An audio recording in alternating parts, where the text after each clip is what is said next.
আপনি কি জানেন, জীবনের প্রতিটি কাজ যদি সঠিক জ্ঞানের আলোয় পরিচালিত হয় তাহলে সেটিই হয় আত্ম উপলব্ধির পথ। নমস্কার বন্ধুরা, আজ আমরা আলোচনা করব ভগবদ্গীতার ৪র্থ অধ্যায় জ্ঞান কর্ম সন্ন্যাস যোগ, যা আমাদের শেখায় কিভাবে জ্ঞান এবং কর্ম একত্রে জীবনের মোক্ষের দিকে এগিয়ে নিয়ে যায়। চলুন শোনা যাক কিভাবে এই জ্ঞান আজকের জীবনেও আমাদের পথ দেখাতে পারে।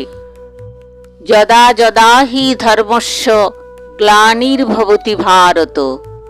শ্রীকৃষ্ণ বলছেন, যখনই ধর্মের পতন ঘটে এবং অধর্ম বেড়ে যায় তখন আমি অবতার ধারণ করি। জীবনে যতই সমস্যা আসুক, ঈশ্বর বারবার আমাদের রক্ষা করতে আসেন। আমাদেরও উচিত জীবনে ধর্মের পথে থাকা। এই জগতে জ্ঞানের চেয়ে পবিত্র কিছু নেই। তাই বলা যায়, আমাদের জীবনের প্রতিটি কাজ যদি আমরা উদ্দেশ্য সহ করি তাহলে তা শুধু কাজই নয়, উপাসনাও হয়। জ্ঞান ছাড়া কর্ম অন্ধ, আর অন্ধকর্ম জীবনকে ক্লান্ত করে ফেলে। জীবনকে বুঝে সচেতনভাবে সৎ পথে চলাই প্রকৃত কর্ম। কে আমি কেন এখানে? আমার কর্মফল কি? আমি সব জানি, এটা কখনোই ভাবা উচিত নয়। একজন জ্ঞানী গুরু আমাদের অন্ধকার থেকে আলোয় নিয়ে যেতে পারেন। তাই আজকের দিনে ভালো মানুষ, ভালো গুরু পাওয়া মানে জীবনের দিশা পাওয়া। তাই জ্ঞানের জন্য তোমাকে যেতে হবে এমন গুরুজনের কাছে যিনি জীবনকে বুঝেছেন। নিঃস্বার্থ কর্মই আসল ধর্ম। নিজের স্বার্থ না দেখে অন্যের কল্যাণে কাজ করাই আসল সন্ন্যাস। জীবনে যদি আমরা নিঃস্বার্থভাবে কাজ করি তবেই আসল শান্তি এবং আনন্দ লাভ করা যায়।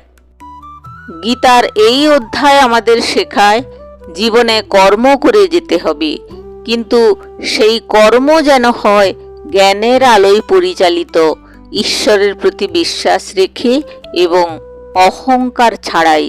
তখনই আমরা বুঝব আমি কে, আমি কেন এসেছি, আমি কোথায় ফিরে যাব।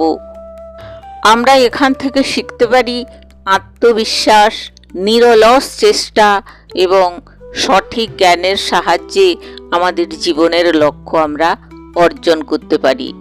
এই জ্ঞান ও কর্মের সমন্বয়ই জীবনের আসল সাফল্য এনে দেয়।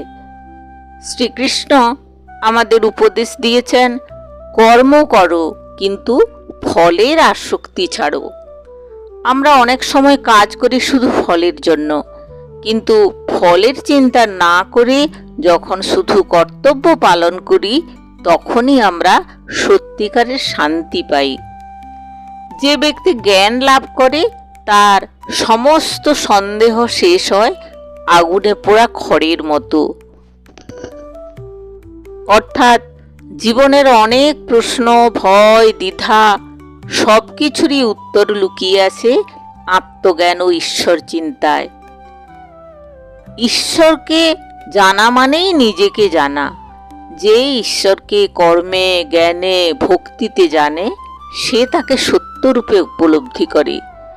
নিজের অন্তরের মধ্যে ঈশ্বরকে খুঁজে পায়। সে সব কিছুতেই ঈশ্বরকে দেখতে শেখে। তখন জীবন হয়ে ওঠে পূর্ণ এবং সুন্দর।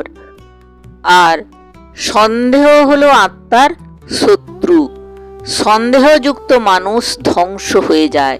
সে না এই জীবন না পরজীবন কোনো দিনই শান্তি তা সে পায় না।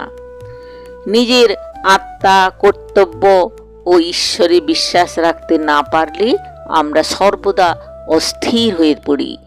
বিশ্বাস ছাড়া মুক্তি অসম্ভব। জ্ঞান অন্ধকার দূর করে, আলো দেয়, আর সেই আলো দিয়ে তুমি দেখতে পারো আসল সত্যকে। সমস্ত অর্থ, প্রতিপত্তি, সুখ, দুঃখ সবই তাৎক্ষণিক, কিন্তু আত্মজ্ঞান, কে আমি, কেন এসেছি, এই প্রশ্নের উত্তর জানলে সত্যিকারের শান্তি পাওয়া যায়। আজকের পৃথিবীতে এই শিক্ষা আরও বেশি প্রয়োজন, যেখানে আমরা প্রতিদিন দোটানায়, দুশ্চিন্তায় আর অনিশ্চয়তায় ঘেরা। ভগবদ্গীতার এই জ্ঞান আমাদের মনে আশা, সাহস এবং স্পষ্টতা এনে দেয়। যদি এই ভিডিও আপনাকে বিন্দুমাত্র অনুপ্রাণিত করে থাকে, তাহলে অবশ্যই একটি লাইক দেবেন, সাবস্ক্রাইব করে রাখুন আর কমেন্টে জানাবেন যে কেমন লাগছে। জীবন বদলাতে বড় কিছু লাগে না, দরকার একটা সঠিক উপলব্ধি, আর এই গীতাই আমাদের সেই আলো দেয়। তো বন্ধুরা, আপনারা ভালো থাকুন, সুস্থ থাকুন এবং গীতার পথ অনুসরণ করুন। ওং নমো ভগবতে বাসুদেবায়।